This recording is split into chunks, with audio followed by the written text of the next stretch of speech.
Welkom bij Extra Journaal, nieuws uit Curaçao, vers van de pers.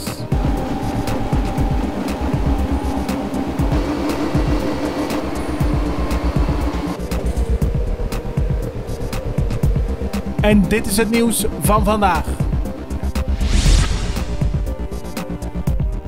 De financieel-economische groei op Curaçao is niet goed. Dat heeft de Centrale Bank van Curaçao en Sint Maarten gezegd. Voor 2018 wordt er uitgegaan van een daling van de groei van 1,6%. Globaal, dus wereldwijd, wordt er vanuit gegaan van een groei van 3,9%. Dat maakt het verschil met de daling op Curaçao extra pijnlijk. De groei moet vooral komen uit Amerika en Europa. En de Centrale Bank roept op om de resterende maanden van 2018 nog te zorgen voor een groei van de economie. Luchtvaartmaatschappij Insel Air heeft afgelopen weekend verschillende vluchten moeten cancelen. Onder meer van Curaçao naar Aruba en van Curaçao naar Bonaire, zowel op zaterdag als op zondag.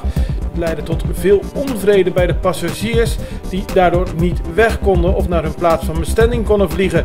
Onder meer het uitdelen van de vouchers zorgde ook voor problemen omdat veel hotels vol zaten als gevolg van Curaçao North Sea Jazz. Oud-minister van Curaçao Maurice Adriaens hoeft niet langer op zijn werk te verschijnen bij de Tourism Corporation Bonaire.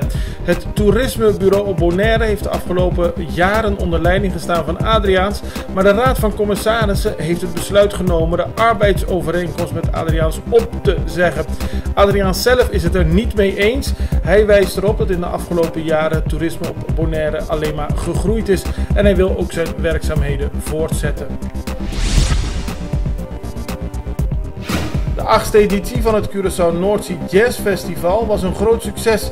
Het werd gehouden van 30 augustus tot en met 1 september. Grote namen traden op zoals Christina Aguilera, Jason Derulo, Sting, Shaggy, Casey and the Sunshine Band, CeeLo Green, Carlos Vives en Grace Jones. Het festival werd voor de 8e keer gehouden, alleen vorig jaar vond het niet plaats. Dit was Extra Journaal met nieuws uit Curaçao in het Nederlands, elke doordeweekse dag. Tot de volgende keer.